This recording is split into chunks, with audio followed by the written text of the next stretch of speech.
Vendredi dernier, 10 septembre 2021, Thierry Nyonguru a quitté la commune de Rutegama, en province de Muramvya, où il venait de passer 4 jours. Il s'est rendu à Bujumbura. Mais avant de quitter Rutegama, Thierry Nyonguru a reçu l'appel d'un policier qui se présente comme son ami, un certain Hassan Nimubona ou Hassan Mohamed, aussi connu sous le sobriquet de Love. Ce policier lui a demandé de lui amener quelques fruits. Thierry Nyonguru est arrivé à Bujumbura vers 16 heures et il a pu annoncer aux membres de sa famille qu'il était bien arrivé. Au même moment, il a téléphoné à Hassan Nimubona, le policier, pour lui dire qu'il amenait les fruits qu'il lui avait demandé. Hassan lui aurait dit d'amener les fruits à la maison. La maison se trouve juste après le monument du soldat inconnu à Bujumbura et sur la route Bujumbura-Musaga, tout près de la station Butanyerera. À cet endroit, Thierry aurait rencontré l'épouse de Hassan et lui aurait remis les fruits.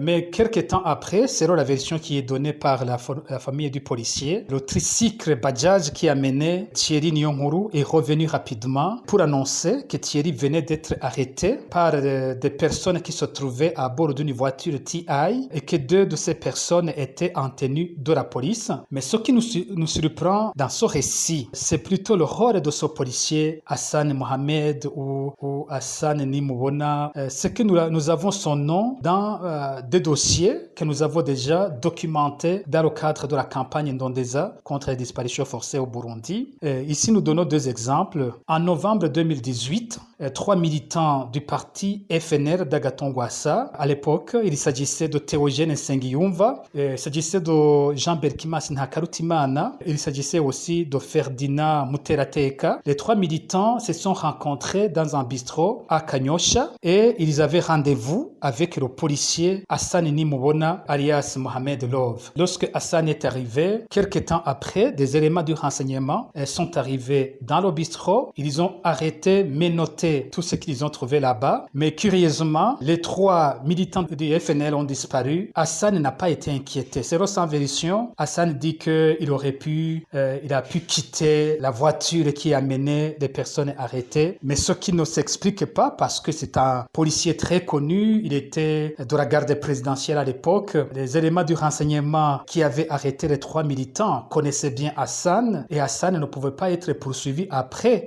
même s'il avait pu s'échapper des véhicules. Deuxième exemple, c'est le cas d'un élève du nom de Metusela Hatungimana qui, en mars 2019, a été accusé d'avoir posté des tracts sur des poteaux électriques à Kanyosha et puis il a cherché des amis qui l'aideraient à trouver un passeport pour quitter le Burundi. Et à ce moment, ses amis ont contacté le policier Hassan Nimubona. Hassan Nimubona a rencontré le jour de la rencontre entre Hassan Nimubona et l'élève Metusela Hatungimana pour aller au bureau de la PAF. C'est là que Metusela Hatungimana a été enlevé par des éléments du service national de renseignement. Et depuis ce moment, Metusela Hatungimana est introuvable, tandis que le policier n'a pas été inquiété. Alors, dans le cas aussi de Thierry Nyonguru, nous avons des inquiétudes que Thierry a été piégé par le policier Hassan Nimubona et c'est donc lui qui devrait répondre plutôt de ce qui est arrivé à Thierry Nyonguru. Et ici, c'est aussi l'occasion de condamner ces pratiques qui se multiplient ces derniers jours où le renseignement continue à enlever beaucoup de citoyens.